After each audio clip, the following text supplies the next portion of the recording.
नमस्कार, मैं रिया गौतम और आप देख रहे हैं एबीपी गंगा। प्रयागराज महाकुंभ में मौनी अमावस्या के दिन नहाने गए यूपी के गोरखपुर के 4 लोगों की मौत का गम कम भी नहीं हुआ था कि इसके बाद पत्नी और सास के साथ लौटे बृजमोहन की कहानी सुनकर लोगों का जख्म और गहरा हो गया।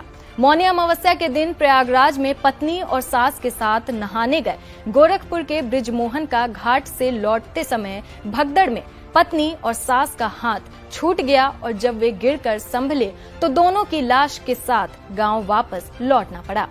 गोरखपुर बस्ती मंडल में 2.5 से 3 दर्जन से अधिक लोगों के लापता होने और मौत की खबर के बीच अपनों को खोने वाले लोगों का गम कम होने का नाम नहीं ले रहा।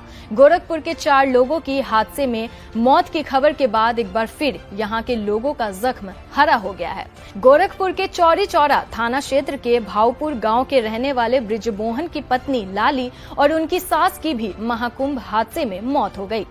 प्रयागराज से एम्बुलेंस से जब शव गांव भावपुर पहुंचा तो वहां मौजूद हर किसी की आंखें नम हो गई। प्रयागराज महाकुंभ भगदड़ हादसे की शिकार हुई लाली देवी का पार्थिव शरीर भावपुर पहुंचने की सूचना मिलते ही चौरी चौरा विधायक सरवन निषाद और चौरी चौरा नगर पंचायत अध्यक्ष सन्नी जायसवाल मौके पर पहुंचे और परिजनों से मुलाकात कर हादसे की जानकारी ली और अपनी संवेदना व्यक्त करते हुए परिवार को ढाढ़स बंधाया। बृजमोहन अपनी पत्नी, सास और गांव की 2 अन्य महिलाओं के साथ चौरी चौरा रेलवे स्टेशन से कुंभ के लिए हंसी खुशी रवाना हुए थे। उन्हें ये नहीं पता था कि वहां से वो पत्नी और सास की लाश के साथ वापस लौटेंगे। बृजमोहन बताते हैं कि वे लोग नहाकर वापस लौट रहे थे। इसके पहले वे लोग देर रात 12 बजे सोए हुए थे। नहाकर लौटते समय लाखों की भीड़ के बीच भगदड़ मच गई।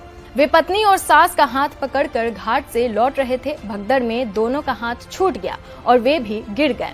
लोग उनके ऊपर से होकर भागने लगे। जब वे संभले तो सामने पत्नी और सास की लाश पड़ी थी। 10 लाख जगह जाम रहा, चारों रोडवा बंद कर दिला हम